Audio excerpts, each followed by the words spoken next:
بسم اللہ الرحمن الرحیم۔ السلام علیکم۔ پروگرام اختلاف رائے کے ساتھ میں ہوں افتخار کاظمی۔ ہوتا ہے تماشا شب و روز میرے آگے، دمکائے گئے، فون بھی گھمائے گئے، ڈرائے گئے اور پھر لائے گئے۔ پارلیمنٹ کے مشترکہ اجلاس کی کہانی بھی وہی ہے جو 72 سال سے پاکستان میں دہرائی جا رہی ہے۔ مشترکہ اجلاس کے بعد کم از کم ان جمہوریت پسندوں کو ٹھنڈ پڑ گئی ہوگی جو کہتے تھے کہ ودر ہاؤس چینج آ سکتا ہے، اور وہ لوگ بدل گئے ہیں جو لوگ پہلے لوگوں کو پارلیمنٹ میں آنے سے روکا کرتے تھے، جن کے پاس پارلیمنٹ کا انتظام و انصرام ہوا کرتا تھا، لیکن ہوا وہی، یعنی دلہن وہی جو پیا من بھائے۔ اس اجلاس کے بعد جو لوگ ان ہاؤس تبدیلی کا خواب دیکھ رہے تھے، جو پارلیمانی سیاست کے نعرے بلند کر رہے تھے، اور جن کا خیال یہ تھا کہ جو بگڑے ہوئے ہیں وہ سدھر گئے ہیں، ان سے پوچھنا یہ تھا کہ اب انہیں آرام ہے۔ پنجابی کہتے ہیں نا ہن آرام ہے، تو حکومت اکثریت میں ہو یا نہ ہو، اس کے پاس قانون سازی کے لیے اکثریت ہو، لوگ موجود ہو یا نہ ہو، مگر خان صاحب کی درینہ خواہشیں پوری ہو گئی۔ خان صاحب کی بڑی خواہش تھی کہ اوورسیز پاکستانیوں کو ووٹ کا حق دیا جائے، کیونکہ یہاں تو انہوں نے یوتھ کا نعرہ لگایا تھا، تبدیلی کا نعرہ لگایا تھا، تو 3 سال میں یوتھ کا نعرہ بھی فلاپ ہو گیا اور تبدیلی کا مشن بھی فلاپ ہو گیا۔ اب وہ لوگ جو کہ باہر بیٹھے ہیں، بیرون ملک بیٹھے ہیں، خان صاحب کیا خیال ہے کہ انہیں پاکستانی حالات کا ادراک نہیں ہے، ان کو ووٹنگ کا حق دلا کر وہ پاکستان کے اندر ایک بار پھر سیاست میں یا اقتدار میں آ سکیں گے۔ تو خان صاحب کی خواہش اسے بہرحال پوری کر دی گئی ہے۔ اسے اتمام حجت سمجھیں، یا پھر یہ کہا جا سکتا ہے کہ اپوزیشن کے ساتھ ہاتھ ہو گیا، یا پھر یہ الزام لگایا جائے کہ اداروں کو استعمال کر کے ایک بار پھر خان صاحب نے اپنی ڈومینیشن کر لی ہے۔ لیکن خود حکومت کے رکن قومی اسمبلی ڈاکٹر عامر لیاقت کا یہ اقرار کہ لائے گئے ہیں، بڑے اہتمام کے ساتھ لائے گئے ہیں، وہ انہیں کوئی لے کر آیا ہے یا ان جیسے کئی اور لوگوں کو لے کر آیا ہے، تو کوئی تو ہے جو ان کو لا رہا ہے۔ تو یہ بات جو کہ بہت سے تجزیہ نگار، بہت سے ٹاک شوز کے اندر یہ ہو رہی تھی کہ ایک بار پھر اپوزیشن کو پریشرائز کیا جا رہا ہے، اور حکومتی اراکین جو کہ حکومت کے ساتھ اپنی ڈور کو کاٹنا چاہتے ہیں ان کو پھر سے جوڑا جا رہا ہے۔ لیکن یہ وہ طاقتیں نہیں ہیں جو طاقتیں اس وقت خاص طور سے ناراض ہیں۔ بچے کچھ لوگ ہیں جیسے کہتے ہیں باسی کڑی میں ابال آنا، تو لگتا یوں کہ اب باسی کڑی میں ابال آ رہا ہے، اب آخری ابال آ رہا ہے اور آخری الاؤ بھڑک رہا ہے، آخری چنگاریاں بھڑک رہی ہیں۔ تو وہ لوگ جو مانیں گے تو نہیں کہ وہ لائے گئے، یا انہیں کسی کے اشارے کا انتظار تھا، وہ اشارہ نہیں ہوا تو انہوں نے کہا چلو بھائی جہاں ہیں وہی رہے۔ تو قومی اسمبلی میں حکومت کے 222 اراکین کے مقابلے میں اپوزیشن کے تقریباً 203 لوگ آئے، اور یہ تقریباً 16 کا فگر آ رہا ہے۔ اصل معاملہ 16 اراکین اسمبلی کا فگر میں آگے پیچھے کر رہا ہوں، لیکن حکومت کے پاس میجورٹی قومی اسمبلی اور سینٹ کو ملا کر میجورٹی ہے، لیکن اس کے مقابلے میں اپوزیشن کے بھی اچھے خاصے ووٹ ہیں جو کہ 219 بیان کیے جاتے ہیں۔ اب 16 لوگ وہ ہیں جو پہنچے ہی نہیں، اور سب سے زیادہ شور پیپل پارٹی مچا رہی تھی ان ہاؤس تبدیلی لے کے آؤ، یہ کر دو وہ کر دو، انہی کے لوگ سب سے زیادہ غائب پائے گئے۔ اب وہ غائب ہوئے ہیں، غائب کر دیے گئے ہیں، یا پھر ان کی بھی ویڈیوز کا ان کو کوئی بتایا گیا جناب آپ کی ویڈیوز آ جائے گی۔ تو یہ سمجھنے کے لیے کافی ہے کہ قومی اسمبلی کے مشترکہ اجلاس میں ہوا کیا ہے، پارلیمنٹ کے، ناٹ قومی اسمبلی، تو پارلیمنٹ کا مشترکہ اجلاس ہے۔ جس طرح سینٹ میں اپوزیشن کو اکثریت تھی اور ان کے ووٹ حکومت کے ڈبے سے نکل رہے تھے، اسی طرح قومی اسمبلی پارلیمنٹ کے مشترکہ سیشن میں تو حد ہو گئی، یعنی ووٹ ڈبے سے نکلنا تو دور کی بات، وہ ہمارے جو مراد سعید ہیں منسٹر، انہوں نے تو گنتی ایسی کی کہ کسی کو سمجھ ہی نہیں آئی، ان کی گنتی خراب، اس پر اپوزیشن نے شور مچایا، ہنگامہ ہو گیا، اور پھر ہمارے اسپیکر قومی اسمبلی جناب اسد کیسر کی ایک دم حیرت انگیز صلاحیتیں سامنے آ گئیں۔ وہ یہ صلاحیتیں تھی کہ انہوں نے آواز سے اندازہ لگا لیا کس کے ووٹ زیادہ ہے اور کس کے کم ہے۔ انہوں نے کہا حکومت کی تمام تحریکیں بل منظور، کیونکہ ان کی آواز بڑی بلند ہے۔ اپوزیشن تو پرائم منسٹر کے سامنے کھڑے ہو کر دہائی دے رہی تھی کہ یہ کیا جمہوریت ہے، یہ کون سی پارلیمنٹ ہے، اور یہ کیا طریقہ ہے، لیکن کہتے ہیں نا اسی آڑ میں پھر باقی کام آیا۔ تو اسپیکر صاحب کی حیرت انگیز صلاحیتوں کی بنیاد پر کئی قراردادیں منظور ہو گئی۔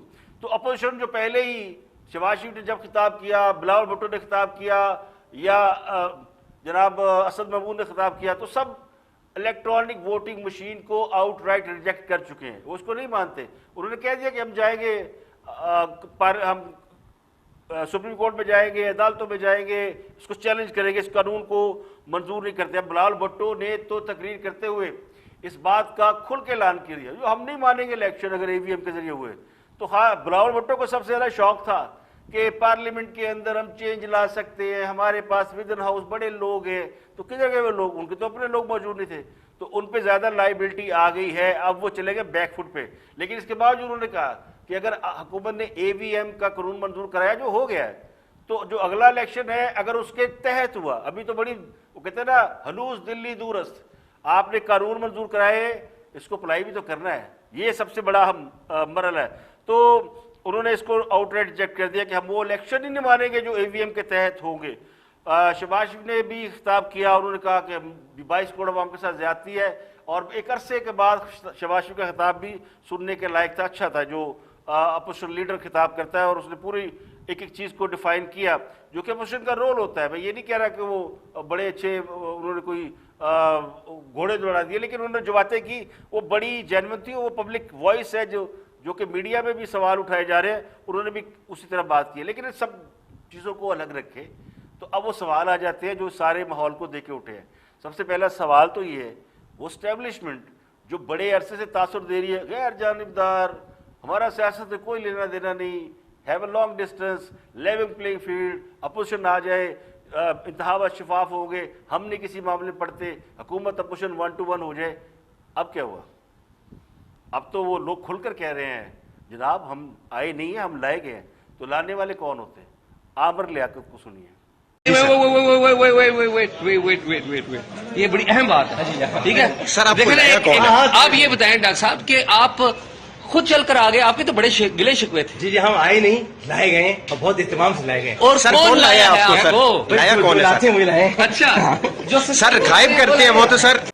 تو لبے لباب یہ ہے، اگر عامر لیاقت کی گفتگو کو دیکھیں تو عامر لیاقت وہ کہتے ہیں صاحب چھپتے نہیں، سامنے آتے نہیں، بہت سی باتیں کچھ نہ کہا کچھ کہہ بھی گئے. اب عامر لیاقت ذرا فنی کی طبیعت کے بھی ہیں، شیطان بھی ہیں، اس بات کو گھمائیں گے ضرور. ظاہر ان پہ بلی آئے گی کہ آپ نے ایسا کیوں کہا، تو وہ کوئی شعر سنا دے گی، کوئی اس کا کوئی مصرع سنا دے گی کہ نہیں ایسے نہیں ایسے ہوا. لیکن لگتا یوں ہے اگر آپ اس کو غور سے دیکھیں، یا تو پھر اپوزیشن کے ساتھ ہاتھ ہو گیا ہے، یا پھر اپوزیشن کو بڑی تفصیلی تسلی کرائی گئی ہے، فکر نہیں کرنا. یعنی الیکشن چاہے RTS کے ذریعے ہو یا EVM کے ذریعے ہو، اس سے کیا فرق پڑتا ہے؟ اصل تو معاملہ ہے کہ الیکشن کروانے والے لوگ کون ہیں، EVM کا نظام کن لوگوں کے ہاتھ میں ہے. اور جب RTS سسٹم تھا تو کون سا شفاف الیکشن ہوئے تھے؟ تو جب RTS کے ہوتے ہوئے شفاف الیکشن نہیں ہو سکے تو پھر EVM کیا کر لے گی؟ تو یہ آج کے قانون سازی سے یہ بالکل نہیں ایزمپشن کی جا سکتی کہ حکومت بڑی کامیاب ہو گئی. اب دوسرا یہ کہ EVM کے استعمال کے لیے جو ٹائم پیریڈ ہے جو کہ بتایا گیا تھا کہ 1.5 سال لگتا ہے، الیکشن کمیشن بھی کہتا ہے. تو اگر تو الیکشن ہونے ہیں 2023 میں پھر تو ٹھیک ہے، پھر تو خان صاحب دی بلے بلے کہ جی سب تیاریاں ہو جائیں گی. لیکن خود حکومت کے لوگ کہہ رہے ہیں کہ اس سال الیکشن ہونے ہیں، نیکسٹ ایئر 2022 میں. تو پھر EVM کا استعمال کیسے ممکن ہے؟ تو EVM تو استعمال نہیں ہو سکتی. تو EVM کا استعمال تو اسی صورت میں ممکن ہے جب خان صاحب اپنے اقتدار کی مدت مکمل کر لیں. تو وہ تو پوری ہوئی نظر نہیں آتی. یعنی ہم نے سارے گھوڑے دوڑا لیے اور کوئی اس بات کے اوپر نہیں کہہ رہا کہ جناب نہیں ایسا نہیں ہو رہا، حکومت کہیں نہیں جا رہی اور الیکشن اپنے ٹائم پہ ہو گئے. مطلب یہ موسٹلی جو بڑے اتھینٹک لوگ ہیں وہ تک کہہ رہے ہیں کہ نہیں بیفور ٹائم الیکشن ہو گئے. اب وہ ٹائم نومبر دسمبر کا ہے، جو ابھی دسمبر آنے والا ہے، اگلا سال ہے، اگلے سال کے آخر ہے. یا پھر وہ کہتے ہیں کہ جو ایک بہت بڑے عہدے میں کی ایکسٹینشن ہونی ہے، تبدیلی ہونی ہے، اس سے پہلے ہے یا اس کے بعد ہے. بہت سے لوگ کہتے ہیں خاص صاحب موقع نہیں ملنا ہو، اس سے پہلے ہی بات ہو جائے گی. تو خان صاحب نے اپنا آخری داؤ کھیل دیا، یہ بات اب طے ہو گئی. جو یہ ان کا بہت بڑا ایک مشن تھا کہ اوورسیز پاکستانیوں کو ووٹ کاٹ دو، مجھے وہ جتائیں گے، مجھے انہوں نے بڑا پیسہ دیا، کوئی شک نہیں. اوورسیز پاکستانی ہمارے بھائی ہیں، انہوں نے خان صاحب سے بڑی امیدیں باندھی. اور ہم بھی تو ہیں 22 کروڑ جو پاکستان میں رہتے ہیں، ہم بھی اسی طرح کی امیدیں باندھ کے آئے تھے، تبدیلی نے اسی ووٹ پایا سی. اب خان صاحب اگر اس سے پورے نہیں اترے اور باہر جو لوگ بیٹھے ہیں وہ یہ سمجھ رہے ہیں کہ ڈالر 170 کا ہو گیا، 175 کا ہو گیا ہے تو بڑا اچھا. وہ پہلے $1000 بیچتے تھے تو اس کے 17,000 12,000 ملتے تھے، پھر 13,000 ملنے شروع ہوئے، اب ماشاءاللہ کوئی 17-18,000 مل جاتے ہیں. تو یہاں تو اپنے گھر والوں کہتے ہیں تم 17-18,000 روپے بھیجے. تو اس نقطۂ نظر سے دیکھا جائے تو ہو سکتا ہے ہاں سب کی انزپشن ہو، وہ سمجھتے ہو کہ نہیں یہ بڑا امپورٹنٹ ہے. دوسرا اس کے ذریعے کون چیک کرے گا ووٹ باہر سے کس نے بھیجا ہے، ڈالا بھی نہیں ڈالا، وہ تو بھی جعلی ووٹ آئی جائیں گے. ادھر ایک بوتھ کھولیں گے، پاکستان اوورسیز پاکستانیوں کے نام پہ ان کے ID کارڈ لے کے ڈالتے رہیں گے. How can you check? Possible نہیں ہے. لیکن کیونکہ وہاں پہ دنیا مصروف ہے، وہاں الیکشن کے پاکستانیوں کو اتنا الیکشن سے دلچسپی نہیں ہے. جن کو ہوتی ہے نا وہ ٹکٹ کٹاتے ہیں پاکستان آ جاتے ہیں، الیکشن ہو رہے جا رہے ہیں، ہم ووٹ ڈال لیں گے، ہمارا حق ہے پاکستانی ہے. تو اب اگر خان صاحب کو اب یہ درینہ خواب پورا ہو گیا کہ الیکٹرانک ووٹنگ مشین کا ان کو مل گئی، الاؤ کر لیا، اسمبلی نے الاؤ کر دیا، اوورسیز پاکستانیوں کو رائٹ دے دیا انہوں نے، یہ سب کچھ ہو گیا. لیکن میرا سوال تو وہی ہے، الیکشن کنے کرانے ہیں؟ اگر الیکشن فوج نے کرانے، اگر الیکشن انہوں نے کرانے ہیں جنہوں نے پچھلے الیکشن کرائے تھے، تو پھر حکومت نے تو الیکشن کرانے نہیں ہوتے. اور ویسے تو ہر حکومت جو ہے وہ یہ کہتی ہے کہ ہم کچھ نہ کچھ کر کے جائیں. تو سوال یہ کہ جو نیکسٹ الیکشن ہے وہ کس قوت نے کرانے ہیں، اور اس میں خان صاحب کامیاب ہو سکتے نہیں ہو سکتے؟ خان صاحب کامیاب ہو سکتے ہیں اگر اسٹیبلشمنٹ اسی طرح ان کے ساتھ کھڑی ہو جیسی 2018 میں کھڑی ہوئی تھی. لیکن بہت سے لوگ جب کہہ رہے ہیں کہ الیکشن ہونے ہی 2022 میں یا 23 میں ہونے نہیں ہیں، اور سیاسی پنڈت بھی کہہ رہے ہیں حکومت گھر جائے گی، تاریخیں تک لوگ دے رہے ہیں، بہت سے لوگ ڈیٹیں دے رہے ہیں، نومبر میں جائے گی، دسمبر میں جائے گی، اور تو یہ سارا کچھ چل رہا ہے. لیکن حکومت نے مشترکہ اجلاس میں جو الیکٹرانک ووٹنگ مشین کے ذریعے اور الیکشن اور اوورسیز پاکستانیوں کو رائٹ دیا، ایک اور رائٹ دیا، ویسے بہت سے جتنے بل تھے سب پاس ہو گئے. وہ اپوزیشن تھی نہیں، اپوزیشن بائی کٹ کر کے نکل گئی، اب پتہ نہیں واپس آ گئی. جب میں پروگرام کر رہا مجھے نہیں پتا، میں ڈیورنگ دس پروسیس پروگرام کر رہا ہوں، تو بہت سے بل حکومت منظور کرا چکی ہے. 50-60 نکاتی جھنڈے میں 30-32 بل تھے، جس میں بھارتی جاسوس کلبھوشن یادو کو اپیل کا حق دینے کے لیے بھی ایک ترمیم کرائی گئی ہے. یہ بہت بڑا کام کرایا، پارلیمنٹ میں لے کے گئے بھارتی جاسوس کو کہ اس کو اپیل کا حق دیا جائے. اور کبھی تصور کر سکتے ہیں انڈیا میں کسی پاکستانی جاسوس کو انہوں نے ٹرائل کا حق دیا ہو؟ اپیل تو چھوڑے، کسی عدالت میں ٹرائل کا حق دیا ہو. اٹھاتے ہیں، پھینک دیتے ہیں، سالوں لوگ پڑے رہتے ہیں. بے شمار مثالیں موجود ہیں.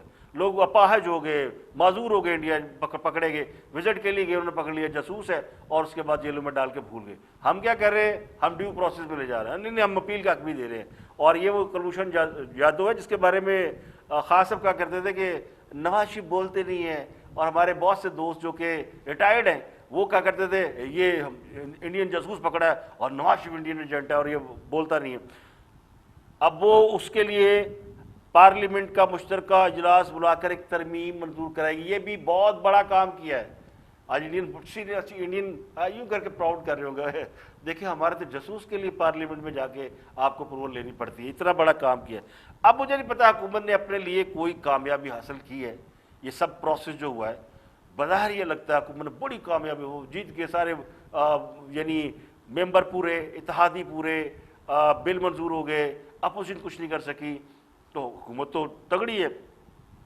تو اللہ جانے حکومت نے اپنے لیے کامیابی حاصل کی ہے یا پھر اپنے وہ کہتے ہیں نا منہ پہ سیاہی مل رہی ہے. یہ تو وقت بتائے گا، اس کا فیصلہ وقت کرے گا کہ خاص صاحب نے اپنے لیے سہولتیں تیار کر لی ہیں، اپنے آپ کو فیسیلیٹیٹ کیا ہے، یا پھر انہوں نے کوئی مصیبت کھڑی کی ہے. یہ ہر حق میں وقت کرتا ہے.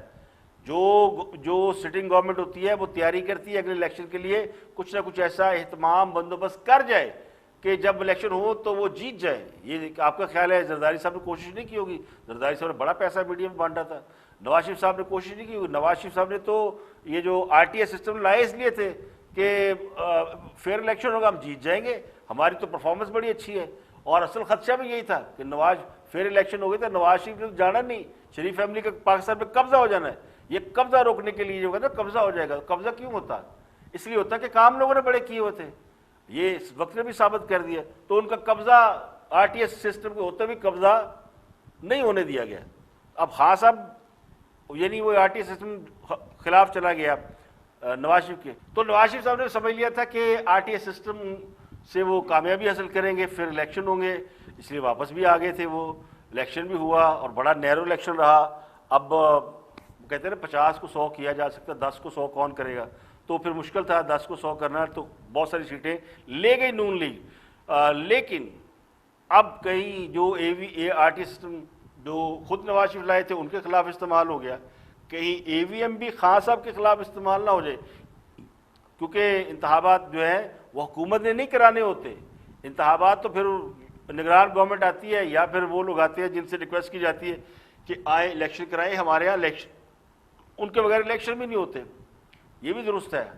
سول گورنمنٹ نے ایسا میکنزم تیار کر ہی نہیں سکی، ان کو کرنے نہیں دیا گیا کہ وہ انڈیپینڈنٹ الیکشن کمیشن بنا لیں، وہ کوئی انڈیپینڈنٹ الیکشن کرا لیں، پھر کسی نے ریکویسٹ کرنی ہے جناب لا اینڈ آرڈر ہے تو بلایا جائے کرایا جائے تو پھر وہی ہونا ہے۔ تو اصل تو مسئلہ وہ ہے کہ انتخابات جنہوں نے کرانے ہیں انہوں نے کرانے ہیں، ان کے آگے آپ آر ٹی ایس رکھ دیں، آپ اے وی ایم رکھ دیں، آپ ایکس سی ایم رکھ دیں، آپ ایکس وائی زیڈ کوئی سسٹم رکھ دیں، ہونا وہی ہے جو وہ چاہیں گے۔ وہ کہتے ہیں نا جس طرح سزائے موت کے کسی قیدی کو یعنی اس سے پوچھا جاتا ہے سزائے موت کے قیدی سے کہ تیری آخری خواہش کی ہے، وہ بیچارہ خواہش بھی بتاتا ہے، تو بعض اوقات اس کی خواہش پوری کر دی جاتی ہے، لیکن ضروری اس کی خواہش پوری کی جائے، یعنی خواہش پوری کرنے کا مطلب یہ نہیں ہوتا کہ اس کی سزائے موت ختم کر دی جائے، سزائے موت اپنی جگہ برقرار رہتی ہے، تو ایتھے بھی خواہشیں تو پوریاں ہو رہی ہیں، لیکن کیا وہ جو گھر بھیجنے والا فیصلہ ہے، وہ جو توبہ کر لیے کن پھڑ لینے کے غلط کر لیا اسی کنوں لے یا معیشت تباہ کر لیے، اگر تو وہ فیصلہ ہوا ہے تو پھر تو پھانسی اپنی جگہ موجود ہے، اور جو وہ خواہش ہے نا وہ تو پھر پوچھی جاتی ہے اس ملزم سے بھی جو سزائے موت کا ہو کہ تیری آخری خواہش کی ہے۔ تو اللہ نہ کرے خان صاحب کی وہ آخری خواہش ہو، لیکن وہ کہتے ہیں نا میرے منہ میں خاک، مجھے تو کچھ ایسا ہی لگتا ہے کہ یہ آخری خواہشیں پوری ہو رہی ہیں اور اس لیے پوچھی جا رہی ہیں کہ جی کا جانا ٹھہر گیا۔